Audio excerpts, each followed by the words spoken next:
I'm Margot Politis. Welcome to Study English, IELTS preparation. Today we're going to talk about tenses and different ways of making comparisons. Choosing the best tense for formal writing, including your IELTS essay, is important, and so is being consistent. We're going to start by listening to an ecologist talking about termites in tropical Australia. What verb tense does she use?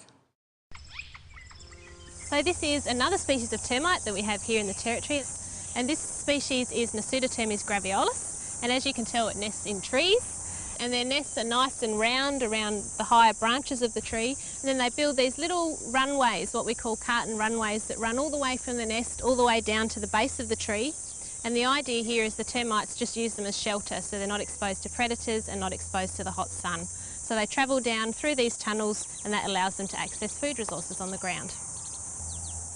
So here in tropical Australia, termites are actually the major decomposer insect, and they also play a really important role in conditioning the soil, much like earthworms do. So they help to turn over the soil to create new soil and to increase the porosity of the soil. She says termites are the major decomposer insect. They play a really important role. They help to turn over the soil. She uses the simple present tense form of verbs are, play and help. In IELTS writing tasks, the essay topics given are general and will require you to write about actions. The simple present tense would be the most appropriate verb form to use because you would be talking about general facts. Dr. Dawes Gramudsky was describing general facts about termites, so she used the simple present. Listen again. So here in tropical Australia, termites are actually the major decomposer insect, and they also play a really important role in conditioning the soil, much like earthworms do. So they help to turn over the soil. She starts using the present tense and then continues with it throughout her description. It's very important to be consistent in the verb tense you use. So when writing your IELTS essay, try to use the simple present tense for the main verb and avoid switching tenses. Keeping in mind that the essay will be about things in general, you also need to consider the language of the noun phrases. Here's Tracy talking about the nesting habits of termites. What noun forms does she use? The idea here is the termites just use them as shelter, so they're not exposed to predators and not exposed to the hot sun. So they travel down through these tunnels, and that allows them to access food resources on the ground. Most of the noun phrases she uses are plural. Termites, predators, tunnels, and food resources.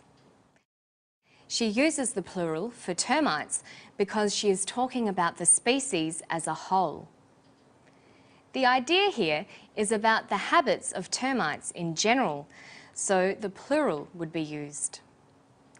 It is not only one predator or a single tunnel or one food resource that's being discussed, but all the predators, tunnels, and food resources of the termites. In formal writing, you will usually find nouns are in plural form when the statements are general ones about groups, classes or things. But of course you'll need to watch for uncountable nouns because uncountable nouns do not have a plural form. The various topics you may get in the IELTS test will be general in nature and will require you to discuss, explain, compare and contrast in general terms. So for your IELTS essay, you should use the simple present tense as the main verb form and use plural nouns or uncountable nouns for your subjects. Now let's look at another aspect of the termite story, how comparisons are structured in English. We use a comparative to compare one person, thing or action with another. For example, Judy is younger than her sister. We can use a double comparative when we want to say something is changing. For example, They are getting better and better since starting the IELTS program. There is another way we can use a comparative to describe complementary processes. That is, we can describe how something is changing, but changing together with something else. We can use this kind of form. In Australia, the farther south you go, the cooler the winters. Now watch Tracy talk about the rate at which termites break down mulch. The more termites and the more other bugs you have in the soil, the quicker this mulch is going to decompose, and that means the faster the nutrients are going to cycle through the system and help make it healthier.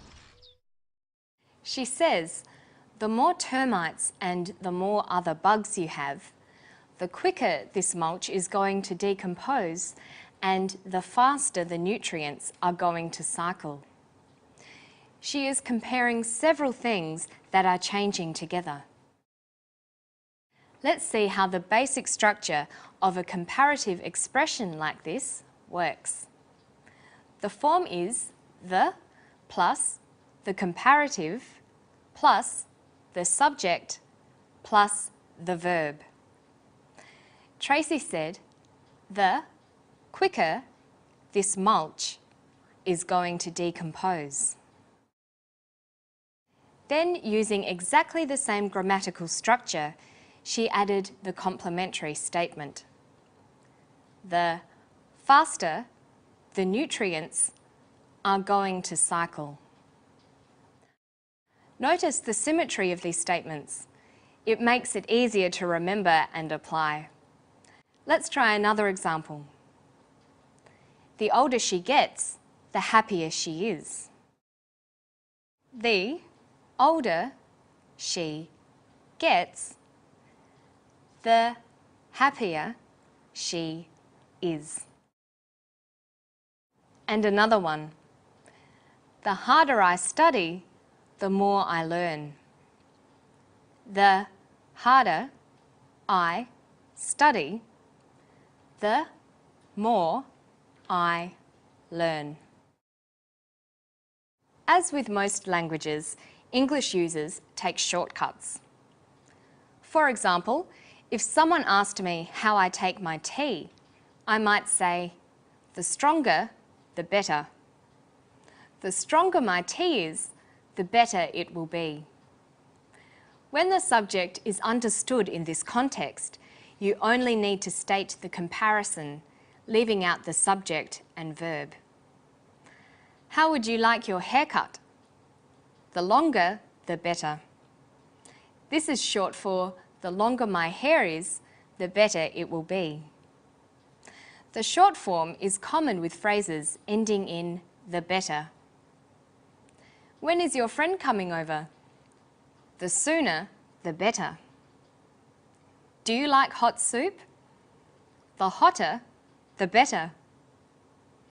It's also used to describe a good party, one that has lots of people. You might say, the more, the merrier. It's understood that you mean the more people there are, the merrier the party will be.